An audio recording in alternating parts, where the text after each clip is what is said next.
Today, you open your refrigerator. Inside, there is milk, eggs, meat, vegetables, a container of leftover chicken from last night, and a jar of sauce you no longer remember buying. You pick up the leftovers.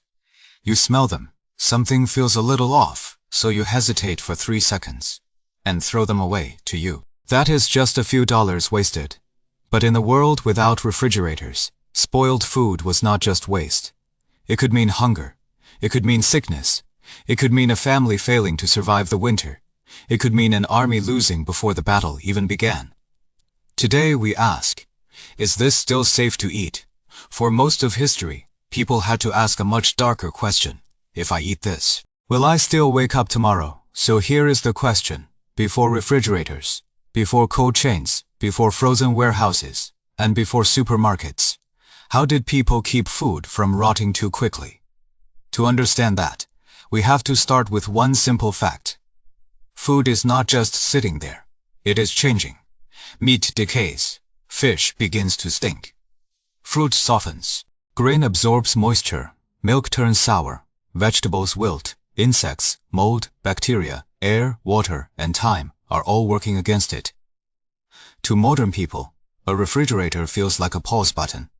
You put food inside, and time seems to slow down.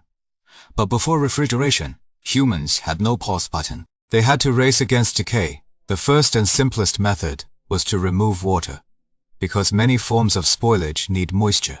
So humans learned to dry food. In places with strong sun and dry air, people cut meat into thin strips, opened fish, sliced fruit, and spread grain out in the sun. The sun provided heat, the wind carried moisture away, and time turned soft, fragile food into something that could last.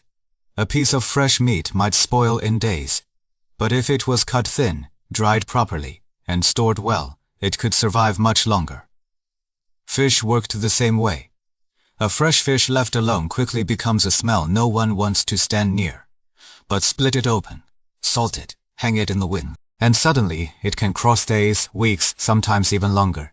Drying sounds simple, but the logic behind it is powerful. If microbes need water to grow, humans remove the water. This was not modern science, it was experience. Ancient people may not have known what bacteria were, but they knew one thing very well. Wet food spoils faster. Dry food lasts longer. The second powerful tool was salt. For much of human history, salt was not just a seasoning, it was wealth, a trade good, a strategic resource, and a weapon against decay. Salt pulls moisture out of food, and out of many of the tiny organisms that help food rot. So people salted meat, salted fish, salted vegetables, buried food in salt, and turned today as harvest into tomorrow, as chance of survival. In coastal regions, salt and fish changed human life. Fishermen were no longer limited to eating only what they caught that day. They could dry fish, pack it in salt, store it in barrels, and carry it much farther away. And if food could travel, people could travel farther too. For people without refrigerators, salt was not just flavor. Salt was time. But salt had limits. It was not always easy to get. It could be expensive. It changed the taste of food, and too much of it could be unpleasant. So humans found another method. Smoking food almost sounds like magic. You hang meat or fish above a fire. You do not burn it. You let heat, smoke, and time slowly move into the food. The smoke dries the surface. The heat removes moisture. Certain compounds in the smoke can slow down the growth of some microbes. And the fire itself helps keep insects and animals away. That is how smoked meat, smoked fish, and smoked sausages became important in many parts of the world. Imagine a cold night. A small fire inside a house, meat hanging above it. Smoke rising slowly into the rafters.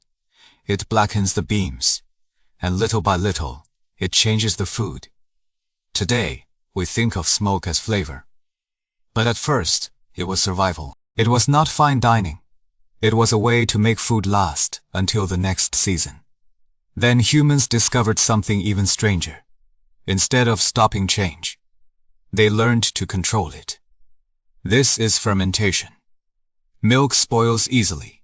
But under the right conditions, it can become yogurt, cheese, or kefir. Grape juice can go bad, but on another path, it becomes wine. Grain can rot, but it can also become beer, sauce, vinegar, or fermented food. Vegetables can decay, but place them in brine. Let the right microbes take over first, and they can become sauerkraut, kimchi, pickles, and other preserved foods.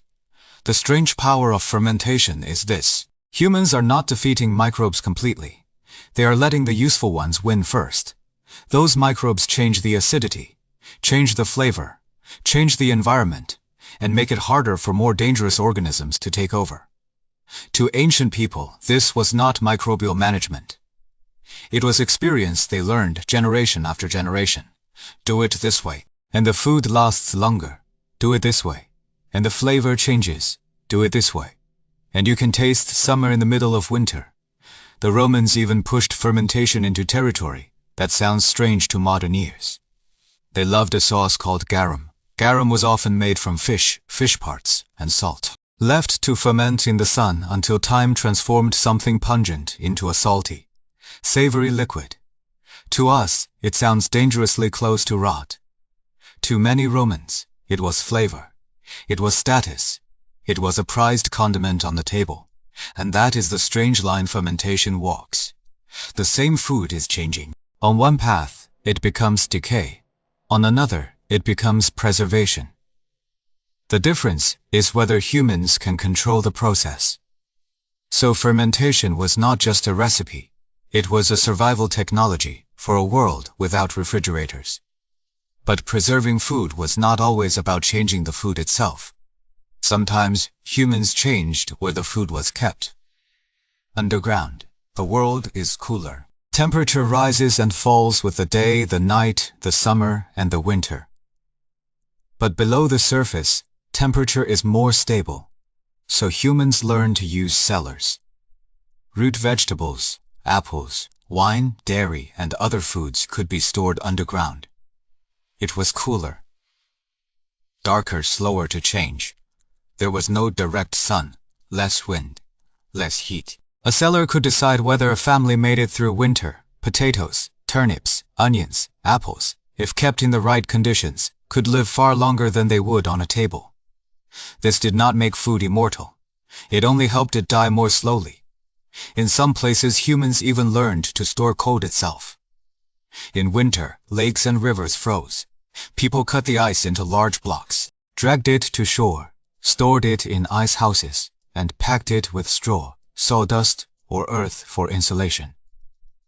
Months later, summer arrived. The outside world was hot. But inside the ice house, a piece of winter remained.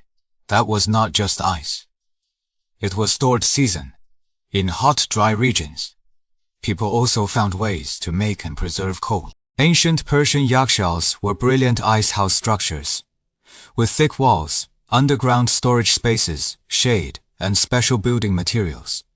They could help preserve ice, and in some cases even help create ice in desert climates. It sounds almost impossible, a structure in a hot place designed to hold cold. But it shows something important. Before refrigerators, humans were already thinking about cold.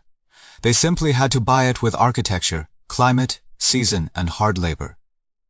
By the 19th century, ice became a global business. A Boston merchant named Frederic Tudor did something many people thought was ridiculous. He tried to sell winter to the tropics. He cut huge blocks of ice from frozen New England lakes, packed them in sawdust, loaded them onto ships, and sent them to the Caribbean, the American South, and eventually as far as India. At first, many people thought it was madness.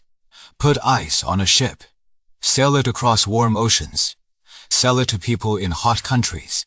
It sounded like throwing money into the sea. But Tudor helped turn ice into a global commodity.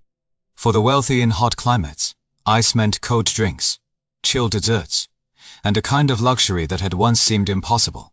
For shops and households in growing cities, it meant food could last a little longer. To people without electric refrigerators, this was not just frozen water. It was a piece of winter cut out of a lake and shipped across the world. Later, many homes did not have electric refrigerators. They had iceboxes. An icebox looked like a cabinet. A large block of ice went inside. As the ice slowly melted, it absorbed heat and helped keep food cool. Every day or every few days, an ice delivery worker would bring a new block to the door. Before electric refrigeration became common, urban cold storage depended on an entire system built around ice. Workers on frozen lakes, ice houses filled with insulation, horse carts, delivery routes, the icebox in the kitchen. It was not just a household object. It was a social network built around cold. And then came another preservation method that helped reshape the modern world: canning. In the early 19th century, a Frenchman named Nicolas Appert developed a method of putting food into sealed containers and heating it. The full science of microbes was not yet understood, but people discovered something practical. If food was heated, sealed, and kept from leaking, it could last much longer. That method became one of the foundations of the modern canning industry. For armies, ships, cities, and ordinary households, this mattered enormously.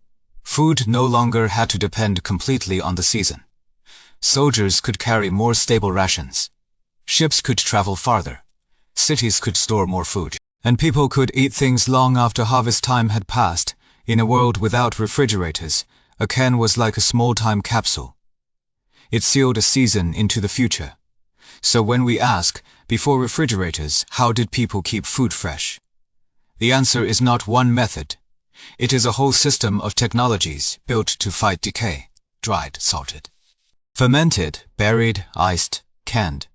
These methods may look ancient, but they were not primitive jokes. They were survival systems created in a world without electricity, compressors, cold, chain logistics, or supermarket shelves. What the modern refrigerator truly changed was not just the temperature of food. It changed humanity's relationship with time. Before refrigerators, food controlled your schedule.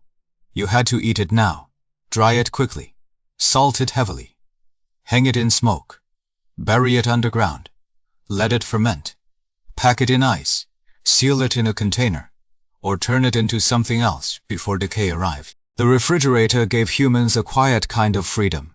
You could keep today as food safely for tomorrow. Milk could wait until morning. Meat could wait until the weekend. Fruit could cross seasons. People in cities no longer had to live completely at the mercy of the day. As market, but refrigerators also made us forget how fragile food really is. We think food is stable. It is not. Food is always being pulled away by time. A refrigerator only slows time down. So the next time you open your fridge and see food neatly arranged on the shelves, remember this.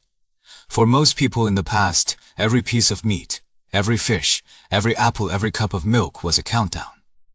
No refrigeration, no plastic wrap, no supermarket restock, no delivery app, only sun, salt, smoke, soil, ice, jars, and the experience of countless generations. Sometimes civilization is not about making more food. Sometimes it is about keeping food from disappearing too soon. A modern refrigerator may look like a quiet box in the corner of the kitchen. But what it really holds is not just food. It holds thousands of years of human struggle against decay, hunger, and the seasons.